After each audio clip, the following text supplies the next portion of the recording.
What a game of rugby. 22 points to the Bulls, 21 points to the Glasgow Warriors. The Bulls get a massive win away from home at Murrayfield. The way the game started, I honestly thought the Bulls were out of it. They're going to say, yes, they had a good season. It was a good kind of way to start the season. The season's over. Halftime happened. They had a bit of a probably had a massive talking to from the coach, and something just happened in the second half. The Bulls really pitched up, and the Glasgow Warriors just went away.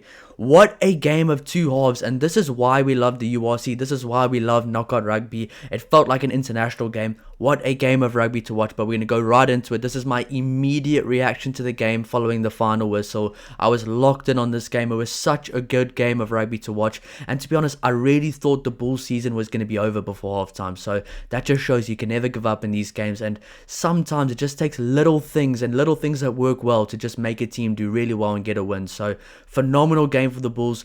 Very unfortunate loss for the Glasgow Warriors. I mean, they've been the number one seed throughout the whole year. They ended off number one on the table. They were probably the favourites to win it. I honestly kept changing my prediction throughout the week. At first I thought the Bulls were gonna win. Now I thought Glasgow is gonna win, and it just shows why. I mean, 1 point in it.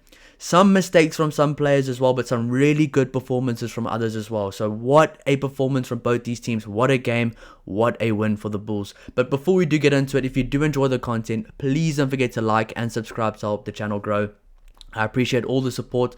I will be doing a player ratings for both these teams coming out today as well, coming out tomorrow morning I think as well, so stay tuned for that one. It's going to be absolutely awesome. I'll be doing a match reaction for the later game, Leinster versus the Stormers as well, so keep an eye out for that one. And if you do enjoy the content, please don't forget to like and subscribe. It really helps the channel grow. We've been going for like a few months now, since December or November, so nearly at 3,000 subscribers already, so I appreciate all the support. So let's get right into it. 22 points to the Bulls, 21 points to Glasgow. A phenomenal game of rugby. Glasgow had 56% possession throughout the game. The Bulls had 44. 22 meter entries. Both of them had 22 meter entries, so they entered the opposition 6 times. Glasgow scoring an average of 3.5 points per entry. The Bulls scoring an average of 3.1. So Glasgow were more clinical in that aspect. But these are the type of games where the stats don't really matter. It's just all about what happens on the field. Those little moments, taking advantage of those little moments, those little opportunities, finding little cracks and making something happen. So these kind of games are just so awesome to watch. The atmosphere was awesome as well. They're such electric games to watch because it's just little things that make a big difference. I kept saying before the game, I don't see how Glasgow is going to beat the Bulls, and I don't see how the Bulls are going to beat Glasgow. It felt like it was going to be a very close one from earlier on in the week. I had no idea it was going to be that close. What a performance, and some very good individual performances and some very good individual moments from some not even the biggest players as well. I thought Stravino Jacobs made a few mistakes earlier on for the Bulls, but he came on and he had a really good game throughout the rest of the game. He really came on throughout the game and just played some really good rugby. He was physical. He kept beating his man as well. That was a massive performance from Stravino Jacobs. Same thing can be said for Stedman Gans, who I think Kanan Moody had a HIA. I'm not too sure what happened there, or something like a blood burn or a HIA. Stedman Gans came on, made some really good plays, a very good exit in that first half, or early on in the second half when he did come on. Came on later in the game as well, made a massive turnover and made some massive plays as well. So those players that aren't Springbok players, that aren't spoken about as much as the big time players, really delivered in this game. The Bulls scrum was absolutely phenomenal today. The line out was okay. The Bulls maul defense was really good. Glasgow Warriors looked absolutely incredible in the first half. They were finding cracks, they were finding gaps, spreading the ball wide early, playing the ball out the back with the Bulls rush defense was working extremely well for Glasgow Warriors. Then the Bulls made adjustments. Once the Bulls started making adjustments, they started understanding the way Glasgow is going to play. That's when they really got on top of the Glasgow Warriors. And I'll be honest, that second half was a really good dominant showing from the Bulls. Yes, it was still close looking at the game, but you could just see that the Bulls had a lot more control in the second half. And once the Bulls took the lead, it almost seemed like it was going to be a long day or a long shot for the Glasgow Warriors to really try get that lead back. So a very good performance from the Bulls, especially in the second half. They made some very good adjustments. adjustments. That credit has to go to the coaching team and obviously the players for making the right decisions, because they saw it was working for the Glasgow Warriors. They kept going out the back. It kept working every single time. 2 yellow cards for the Bulls because of those balls out the back. 1 lockdown, 1 because of pressure and giving up a penalty. Then they kind of reacted to it. They were much better with the cover defense out the back. Embrose Papir with some phenomenal defensive displays as well. He was really good today once again. He absolutely deserves a Springbok captaincy. He was absolutely incredible today once again. Make some really good reads, really good tackles. Same for Curtly Orange as well. Same with Kane and Moody on the kind of falling back defense, the chase down defense. Really good there. Curtly Orange with some very good decision making, very good defensive performance. I've said it many times before. Curtly Orange is one of the best defensive wingers in the world. You're not just going to beat him. He's extremely good with those one-on-one tackles. Even if he doesn't actually get the guy down right there, he does some sort of thing to affect the play. And he showed it again today, his quality, just how good he is. And I think that's a kind of a theme for a lot of the Bulls players. They showed their quality today when it matters. Cameron Honeycomb in the second half was phenomenal. The Bulls forward pack was phenomenal. Embrose Papir was phenomenal. Handré Pollard, bad with the boot. Good in other areas around the field. Some very poor passes in the second half, but I think other things he did throughout the game was good. He's lucky that the Glasgow Warriors didn't get a penalty at the end of the game, because he would have been the absolute public enemy #1 for that performance, especially if you take into account the kind of criticism Marnie Lebok and those guys have had in the past. But I will say I think Handré Pollard did really well today of attacking the line, keeping the ball alive. And I think the Bulls in the second half did really well of trying to keep the ball alive, trying to spread the ball out wide, just really playing a really well, nicely flowing game of rugby. But that being said, what happened to the Glasgow Warriors? I mean, yes, the Bulls made adjustments, but the Glasgow Warriors almost just went to sleep in the second half. It's almost like they had the lead. They just let the Bulls run at them. They just let the Bulls do what they wanted to do. They weren't as aggressive in the contact. The only guy that really stood out to me in the second half of the game for Glasgow Warriors was Rory Dodge. I saw him everywhere. I saw him trying to do absolutely everything. But the other guys were getting dominated. I mean, one-on-one collisions. Some of the Scottish internationals were getting dominated by non-Springbok players as well. It was just...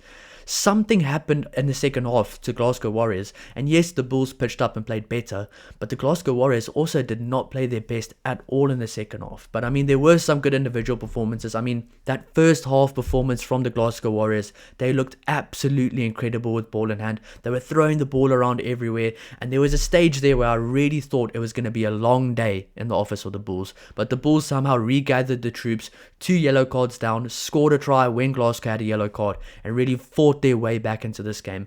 It has to be said that whoever did win this game would thoroughly deserve a spot in the final, because that game was as close as it gets.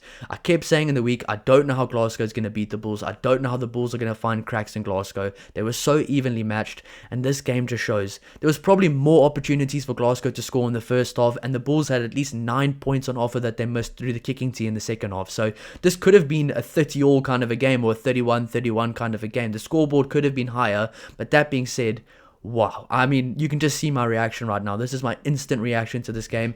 Don't worry, with the player ratings, there'll be a lot more stats involved. There'll be a lot more of me going into detail of what happened. I'm just so shocked at how that game ended. I honestly, when the first half happened, I honestly thought it was going to be absolute game over for the Bulls. So a massive performance from them.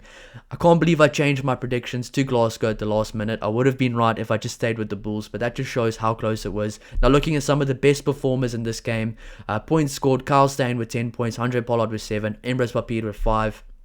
Carries, Josh McCarr with 15 carries. He was all over. Harold Forster with 13 carries as well. He was very busy all day. I like the way those backline players in the Bulls get involved at the breakdown. They get involved with the pick and go. The Bulls are very good at keeping the ball quick, getting the ball out fast, and just keeping the ball alive. They do that very well. Matt Fagerson with 11 carries. Jamie Dobie with 15 kicks. Also no George Horn today, which makes a massive impact for Glasgow. But I thought Jamie Dobie did really well in the scrum half position. This is the first time in a while where I've actually got to really watch him as a scrum off, and I think he can do some really good things for Scotland at scrum off as well. He was really good today. I thought he was very impressive. Definitely not one of the reasons why Glasgow lost this game. Embrose Papir with 13 kicks. His box kicks have been really good. He's come such a long way as a player. Willie LaRue with 5 kicks. I mean, he was so composed in the backfield, showing once again why he is a 100 cap Springbok, and playing some better rugby now at the business end of the season than he did throughout the season in general. Just looking at some of the other things, meters carried, Kyle Rowe with 105 meters, Josh McCarr with 92 meters, Kyle Steyn with 70 meters. The highest Bulls player for meters carried was 46, but all the players in the top 10 for meters carried from the number 4 till number 9 are Bulls players. So there was a lot of Bulls players making some really good meters gained today. It just shows that the Bulls were everywhere around the field today. They were very busy. They were just all over. I mean, especially in that second half, the ball was just staying alive. There were just Bulls players everywhere. Line breaks, Kyle Stain with 2 line breaks. I mean, this guy knows how to score a try. Put him in a position to score a try and he will score a try. He is absolutely lethal nowadays. Offloads, Josh Mackay 2 and Cameron Honeycomb 2. It has to be said that the Bulls almost became their worst enemy with their offloads. There was a lot of kind of balls going awry, balls going to ground. They cleaned that up a bit, but there was a lot more opportunities that Glasgow could have capitalized on that they didn't. And I really do think that at the end of the day, Glasgow's going to go back and look at themselves and be like, the whole season they were playing really well. That first half they were playing really well. The second half came and they just dipped. Why was that happening? Why did that happen? And that you kind of see that does boil over to the Scotland team sometimes in those big games where you just think, oh, this Scotland team right now, they are primed, they are ready to go, they look like the team to beat. Then they just don't pitch up, they just don't play the same way they should. And I've said this before in international games. Sometimes I'm going to say what I said for the Scotland team for this Glasgow team, because there's a lot of the same players, a lot of the same identity. Once they get put in a bad position, I said this for the Italy game as well, once they get put in a position under a lot of pressure, under a big threat, they struggle to come up with ideas to solve those problems. This Glasgow team is not the best problem-solving team. They're good at creating problems for the other teams and doing really well if the other team can't figure out the problems and how to solve the problem that Glasgow puts in front of them. But when another team like the Bulls now plays a certain way in the second half that the Glasgow team has no answer for, they almost struggle as a unit to kind of find a way back, find an answer for it. We saw it in the Toulon game. We've seen it in a few Scotland games with some of those players, and we saw it now with the Glasgow Warriors. So I really do believe that this Glasgow team, that all these group of players need to go back to the drawing board to just look at how to solve those problems, because if they were to make the final next week, there would have been a lot of things put in front of them, a lot of kind of problem solving things to do in the heat of the moment as well with that Leinster team, because Leinster puts a lot of things in front of you and they ask a lot of questions of you. So that's just the one negative point I will say from Glasgow. I mean, obviously the second half wasn't the best for them, but there was still some really good performances. I mean, tackles made, Rory Dodge 22, Matt Fagerson 21, Gregor Hiddleston 20. I mean, a lot of tackles made, which is a really good showing from them, but it just shows the Bulls were all over. In the second half, they were swarming the Glasgow Warriors with ball in hand. It almost looked like it became too much for Glasgow to deal with. Tackles missed. Kane and Moody with 6 missed tackles, but you kind of have to take into account how those tackles were missed. He did slow guys down. It was in the outside channels. You have to kind of take the situation and the scenario into account. I thought Kane and Moody had quite a good game. I thought Stedman Gans was phenomenal when he came on. And once again, I thought Andre Pollard was quite good on the field. Not for kicking for poles, he was terrible with that today. He could have probably sealed the game a lot quicker for the Bulls and put them under a lot of pressure, but I think he will make adjustments. I think he will come back for the final and be a better player for it. And the thing is, the Bulls have a guy like him now in the final, and Willie Leroux, that can really steer the ship like they did today, and a guy like Embrus Papir that is playing some phenomenal rugby as well. Kyle Rowe, so just some other tackles missed as well. Kyle Rowe with 3 missed tackles, Alex Samuel with 3 missed tackles, dominant tackles, Kyle Stain with 1, Stedman Gans with 1, and only a few minutes played. Turnovers 1, Kurtley Orense with 2, Johan Grobler with 2, Cameron Honeycomb with 2, and then some of the other guys with 1 as well. So Kurtley Orense was really good today. Definitely an underrated performance from him. A lot of people wanted to see him stepping everyone, scoring some incredible 50, 60, 100 meter tries. But the things he did well today was his defensive decision making, his defensive tackles. I mean, the way he actually went out there, made the tackles, backed up his decision making was really good. His ability to absolutely kill the Glasgow ball right there on the spot, make sure they get not an inch further, slow their ball down, as well as getting good turnovers. He also had a few good kicks today as well. And Kurtley Orense just showed today once again why he is such a high quality player. He is such a class player, and I think a lot of people will continue to see that now. He is firmly probably the number 1 or 2 choice for the Springboks right now, and I think it's not going to change for a long time from now. A very good performance from him. He was definitely in the contenders for my man of the match. I think probably I will give it to Embrus Papir. Johan Grobler was decent today as well, but I think for me, Kurtley Orense played really well today, and just some of the ways he normally doesn't impact the game, or some of the ways people normally don't see the game impacted. But just looking at some of the other team stats to kind of understand what went wrong for the Glasgow Warriors. Carries, Bulls made 111 carries, Glasgow 96. Post-contact meters, the Bulls with 166 post-contact meters. And you have to remember, every post-contact meter probably is an opportunity to keep the ball alive, to keep the ball going, to keep the game alive, and the Bulls like playing like that. Glasgow only with 90 post-contact meters. Looking at the defense, tackles made, 160 for Glasgow, forced to make 160 tackles. Bulls with 119. Both of them with about 20 missed tackles, so quite even there. Turnovers won, 8 for the Bulls, 6 for Glasgow. We know 3 of those turnovers were eventually missed kicks at goal, so probably could have been 9 points extra for the Bulls. And just looking at some of the other stats here, average ruck speed, Glasgow 5.7. That is very slow for a Glasgow Warriors team. They've been under 5 normally this year, or hovering just around 5, but 5.7 is very slow. That's closer to 6 seconds than it is to 5. Average ruck speed for the Bulls, 5.4 seconds, so much quicker than Glasgow, and they also won more rucks as well. So scrums, 86% scrums won from Glasgow, 100% won from the Bulls, 100% lineouts from Glasgow, and 92% from the Bulls. So overall, the Bulls probably did better at set piece time. Mauls as well, they were really good on their maul defense. Glasgow kept trying to go back for the maul. They kept trying to go to that weapon, but the Bulls were really solid on the defensive maul set piece today. So yeah, I mean, it was a really close game. It was a game of inches, and I just think at the end of the day, those little moments where it mattered most is where the Bulls got the better of Glasgow. Glasgow came firing, and I said before the game, I said in the preview, if the Bulls want to win this game, they cannot allow Glasgow to come out firing. But they did, and they still ended up winning. So this Bulls team showed a lot of character today, but it has to be said, massive congratulations to the season Glasgow Warriors had. As a neutral, which I am a neutral, don't look at that. I didn't support the Bulls. I'm a complete neutral in this game.